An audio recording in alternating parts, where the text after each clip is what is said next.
Howdy y'all, Charlie here with Charlie Bee Company. So you've pulled your honey supers, right?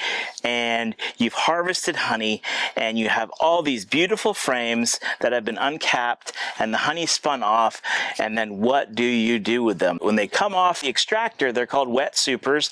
I put them outside, let my bees and all the local bees clean them real quick. They will go crazy, it'll be a feeding frenzy. They're gonna pick these clean of honey, then you're left with this beautiful wax. So this wax is very valuable. If I give this to another hive, they're going to take off and build on it right quick. It is a furnished apartment. If I use this next year as a honey super frame, they're going to be able to build honey quicker on it.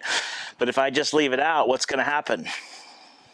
Our good old friend, the wax moth. So we'll have wax moth infiltration. Wax moth come in and they make these cocoons that dig into the woodware. They put webbing, they make a big mess of it. If you ever dealt with wax moth, it's kind of a kick in the shins. So what we'll do here is try to preserve this comb through the winter. For years I used Paramoth. It's a product that smells like mothballs. It's not mothballs. Don't use mothballs. Be sure if you're using a Paramoth type product that it's designed for bees, different chemical. You have to apply it twice in the winter, which is a little tiring. It smells bad. I used to have multiple sheds full of stored frames covered in Paramoth.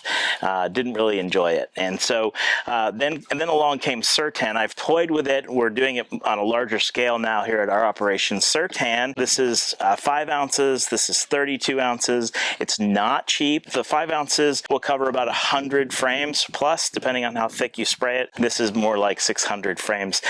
So it goes a long way, but it's certainly not cheap. It does not kill wax moth. It prevents them from creating larvae. It's a larvicide. It's a biological agent. So it's a one application, and then you store your stuff, and you're not going to have wax moth for the winter. So it's like 3 tablespoons and a half per 1 liter. So we mix it in 2 liters, and then we fill little sprayers like this. This is a smaller quantity.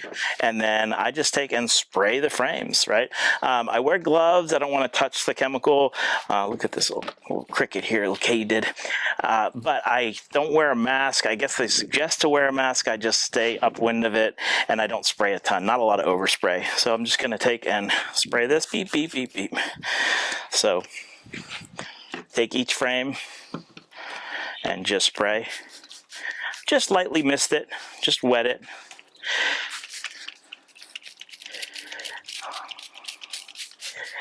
And then I'm going to put it back in the box. This is an 8-frame box.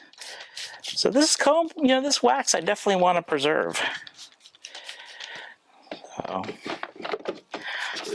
And then I can store this. We put our frames in shipping containers. Some people will use like totes, plastic totes.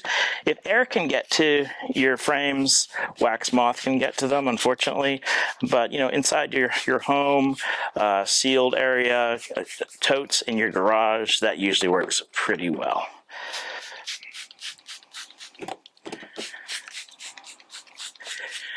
I'm told the wax moth are much more attracted to dead outs that are full of what used to be brood and pollen, all those resources. So our honey supers with just wax are kind of less enticing, but they will dig into it for sure. So this is just a layer of protection so that we can reuse these frames without there being a great big mess. Okay, so you've pulled honey. Now you've stored your honey supers. Good. You're ready for winter. What next in the middle of the summer heat here in Texas? It's really all about feeding. We get back to one-to-one sugar water feeding and testing for mites, seeing what your mite levels are based on that, responding somehow. So stay tuned for videos on those topics to come.